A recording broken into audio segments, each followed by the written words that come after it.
Record. Hey, how are you? Eric Majors here, the Executive Director and Founder of Seaside Sustainability. And I'm about to give you a presentation on our advisor program and kind of a little bit of history of who we are, our internship program, our outward-facing projects and programs, or inward-facing departments, a little bit more about our advisory program, and a kind of an overview of kind of how you can get involved, what the kind of program's all about, and if this is a good fit for you. So, and then, when and if you meet our team, it could give you some additional ideas or questions that you may or may not have, or that this presentation will bring up. But also make sure you have looked at our, briefly looked at our annual report, our strategic plan. There's a great board video, there's a great intern video, so some great stuff there. So a little bit, this is our introduction, Sustainable Education Action. That is our tagline. And essentially, we want to make sure that everything we do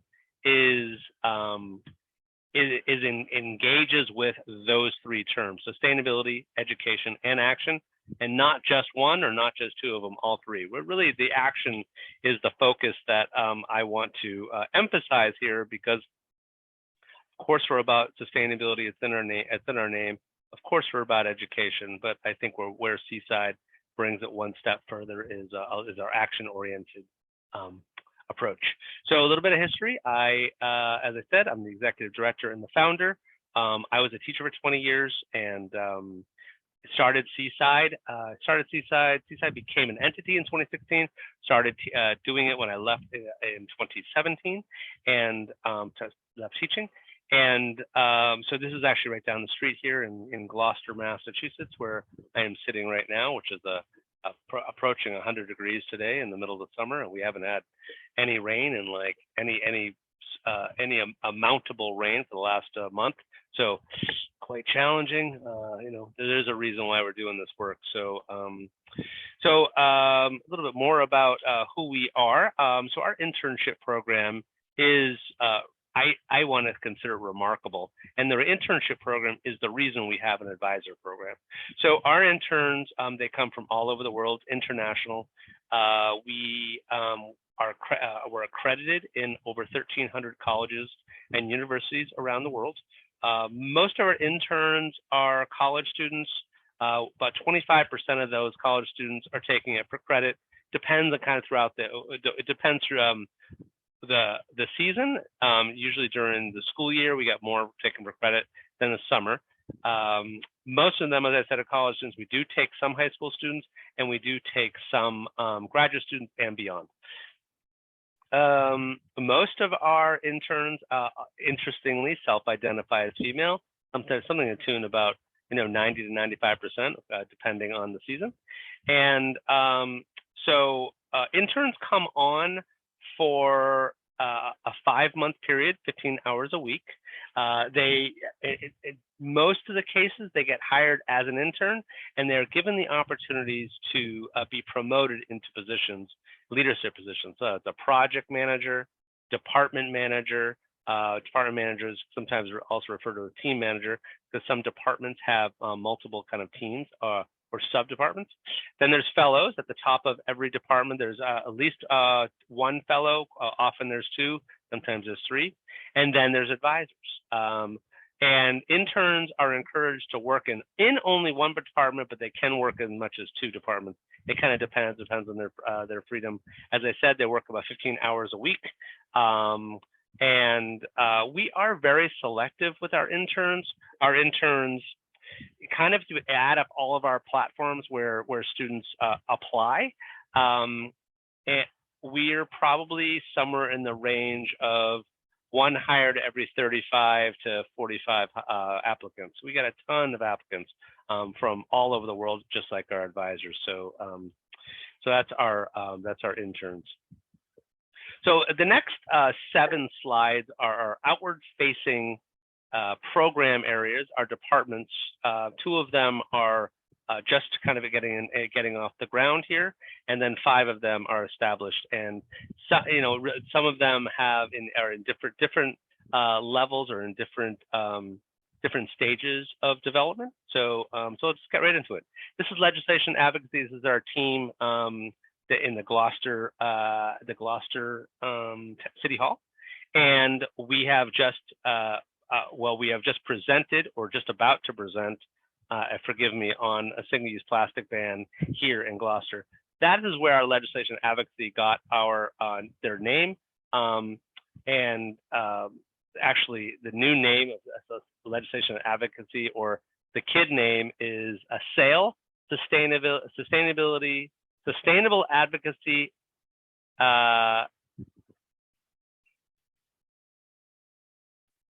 That's interesting off the top of my head. Why am I forgetting the name of SAIL? Sustainability, Advocacy, and wow, that is interesting how I just spaced that. It just got changed a little bit. Seaside Advocacy Initiative and Legislation. Wow, that's a mouthful. Excuse me. Seaside Advocacy Initiatives and Legislation. For short, Legislation Advocacy. So we started doing a lot of single-use plastic bans, kind of more consumer-focused work, and more recently been working on more state PFAS, extended producer responsibility, extended bottle bills, and we're doing some local work. Also, we still help a lot of communities all over the country, and we've even been asked to support them all around the world on single-use plastic legislation, because we've done so many locally and regionally. So it's great team, great department of what they're doing here. So marine science and education. So that is also including in this is blue technology. We'll get in that moment because they're actually just combined, but at the moment it's kind of separate. But marine science education, these are actually a couple of our kiddos doing a beach cleanup locally. And we run 12 projects locally in the area. This is kind of throughout this area here where we are, the region North Shore of Boston. And they range anywhere from marine debris trawls to testing mud for CO2, to doing rack line investigations for nurdles, to doing water quality sampling. So there's a whole lot of things that we do here. COVID happened. Marine science education went virtual. Actually, we completely went virtual. That's actually why we are doing what we're doing now. Everybody is virtual. Our office got closed. So our marine science education program really took the hit, because actually the only one that really took the hit, because it was kind of local and everybody was together. So in summer 2022, we are kind of in the process of rebuilding it, which was with a new relaunch of marine science education local in the summer of 2023. With doing probably all 12, or if not more, of our current projects. But what we've been doing kind of in the meantime, since COVID, is doing a lot more guides. So working on like a clean marina guide, doing a compostability guide. So a lot more research and guides, and supporting our other teams as well, and also planning for the future on a bunch of projects. So. Blue technology. So we for a long time sold Seabins. Seabin, and we are no longer selling Seabins. We now sell 4 different technologies. Our territory is the Eastern Seaboard. This is one of them. It's kind of like a Seabin. It's a collection device that's attached to a dock, as you can see, and it just kind of sucks up the marine debris. That's one of them, and there's 3 others, a couple drones, and this kind of it's like a bubble strip that actually redirects floating marine debris into the sides where it can be dealt with and kind of sucked up. So blue technology. So we're just in the process of getting these devices, and really excited to keep going with them. Environmental justice, and so I'm actually going to go to these two. Environmental justice and climate action currently are two new ones, and we are in the process of building them, determining how we want to move forward, really making sure that we go to our ethos, back to our tagline, sustainability, education, and action. So not just kind of like doing education, not just talking the talk, but actually walking the walk, actually doing something meaningful. And so we're really taking our time and being very methodical in our EJ and our sustainability, climate action departments and program areas. So more to come on what we're doing there. We're really looking for some great minds to help lead us in environmental justice and climate action.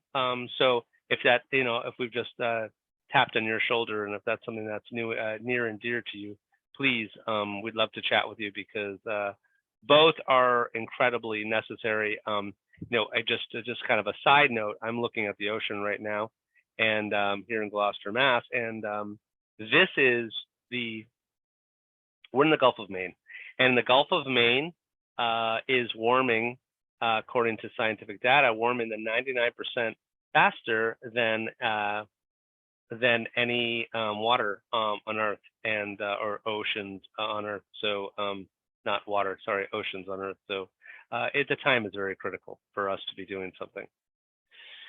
Green Scholars, this is a program I designed when I was a teacher.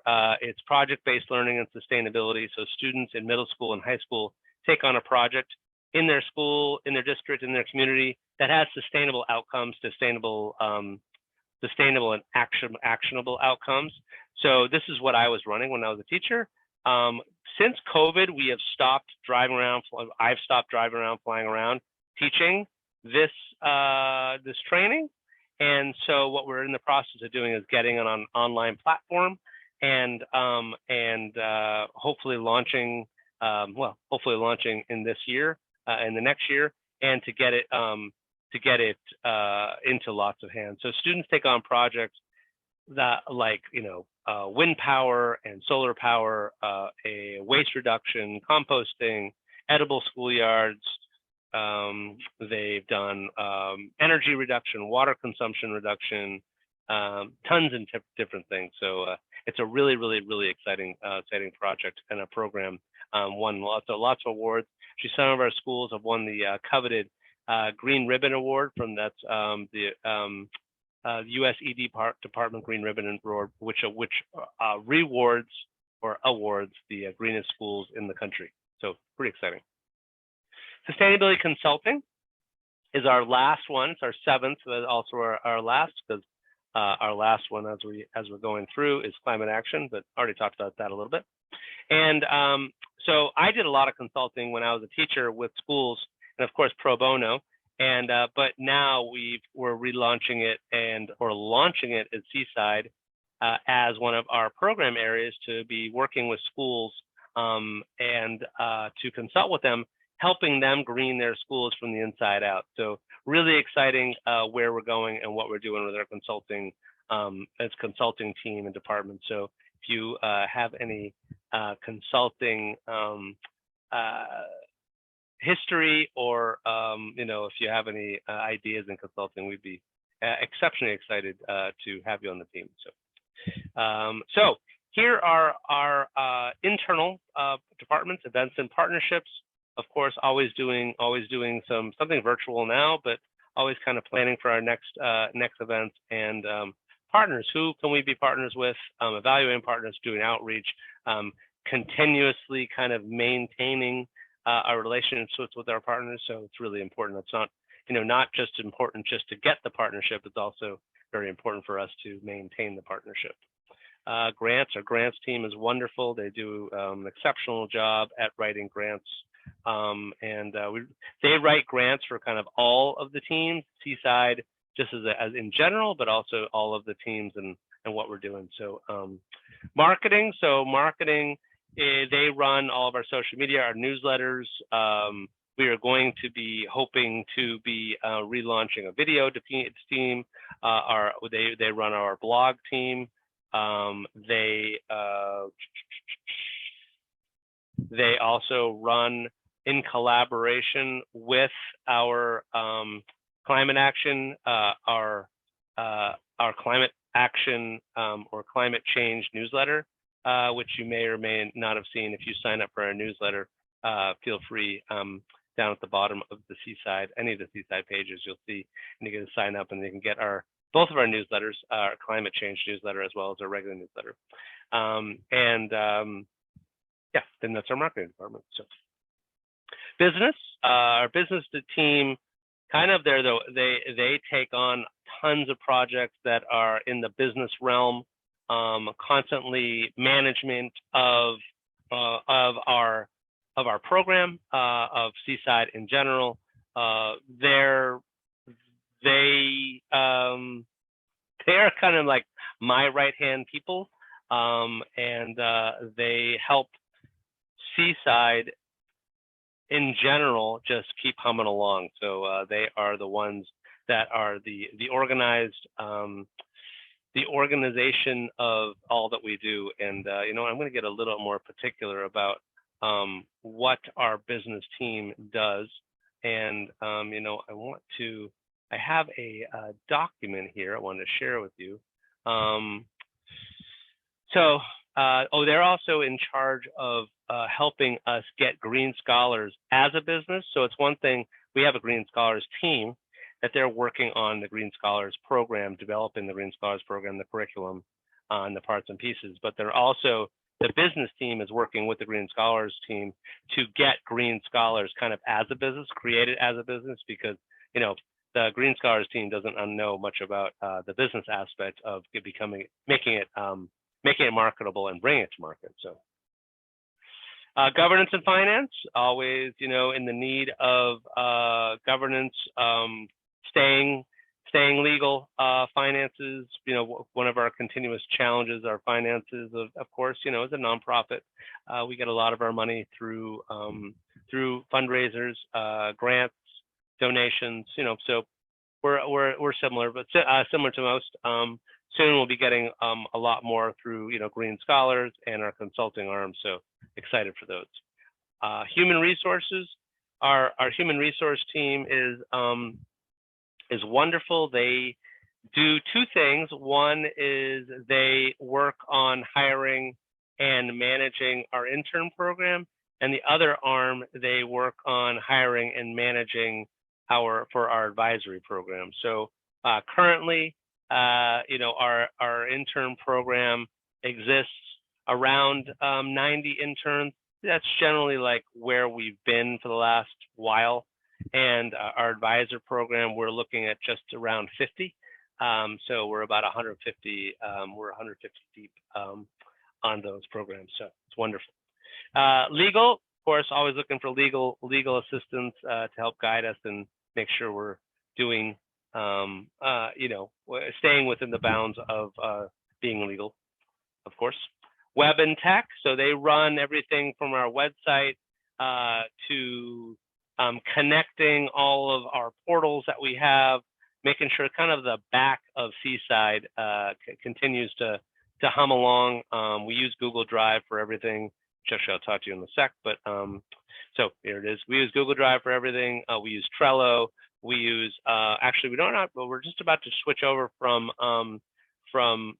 HubSpot to Little Green Light, which is really exciting. Little Green Light is able to manage a whole lot more than HubSpot, and then we use MailerLite as well. So there's a little bit about our organizational structure.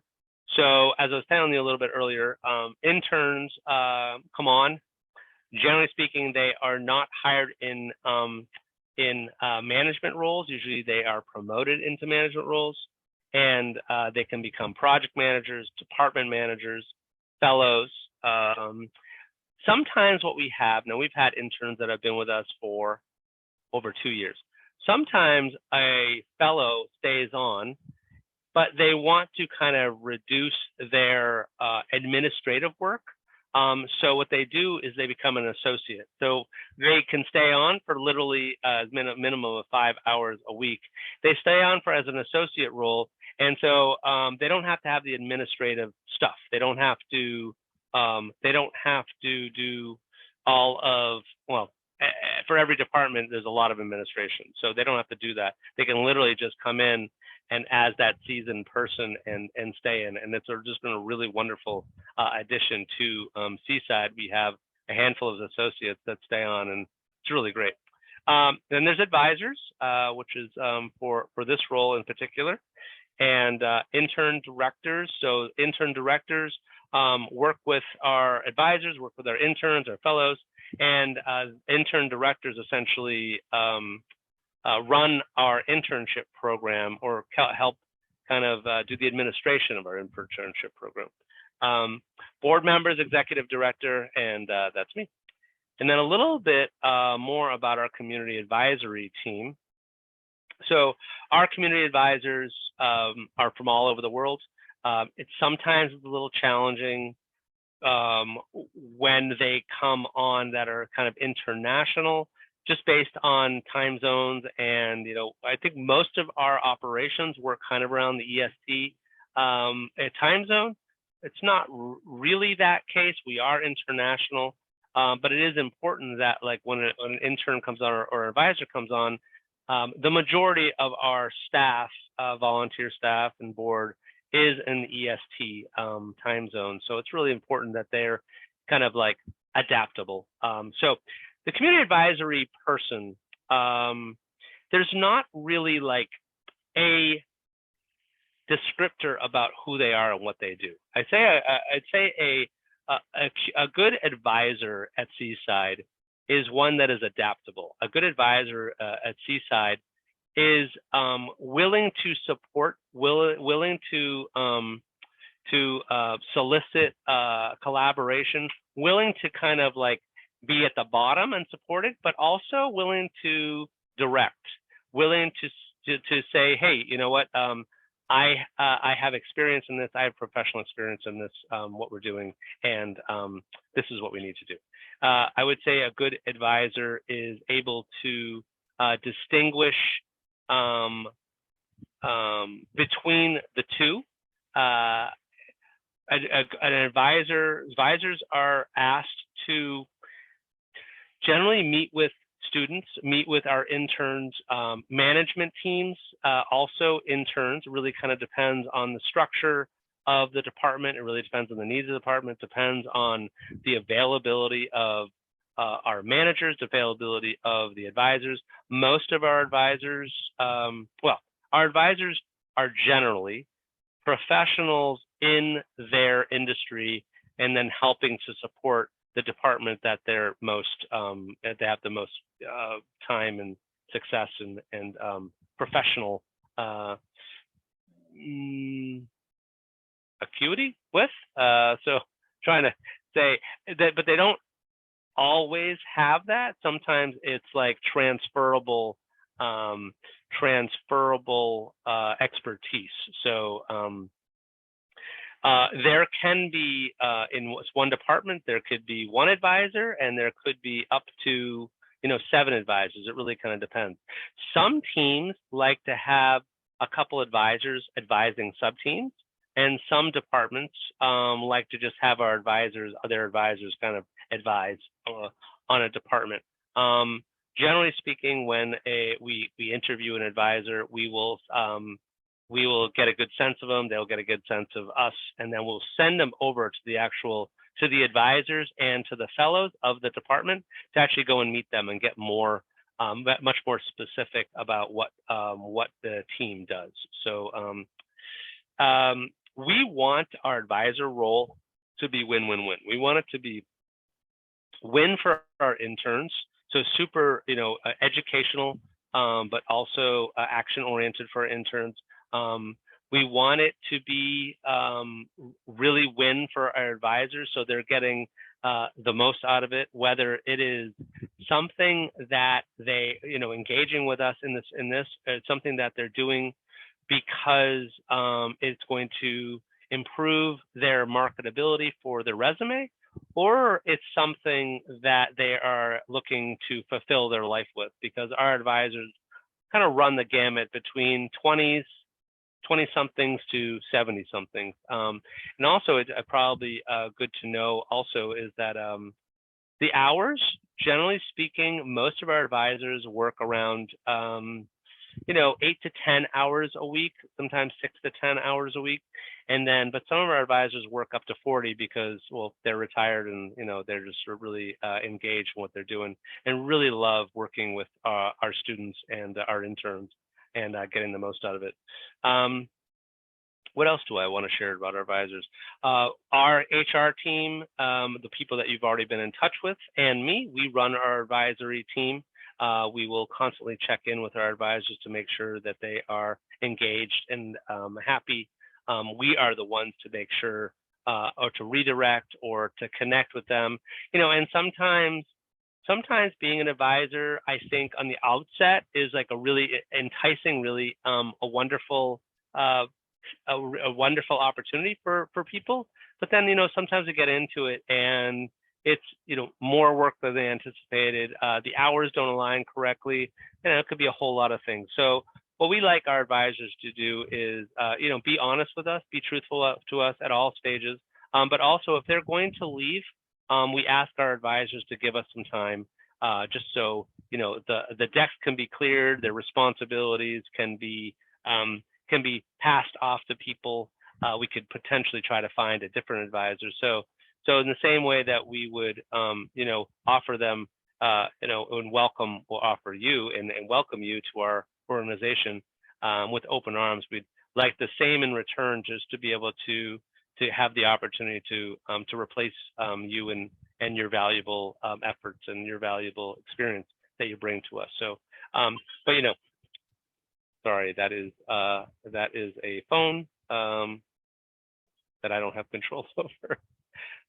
And so, in a good time. So that's us, and this is where we are. Actually, I'm right here, and I'm looking out right here. Actually, I'm looking out. I can see this building right here. So my house goes a direct line right there. So thank you so much for giving us the opportunity to tell you a little bit about Seaside and our advisory program. And please reach out if you have any questions or additional questions. Thank you so much. Have a great day.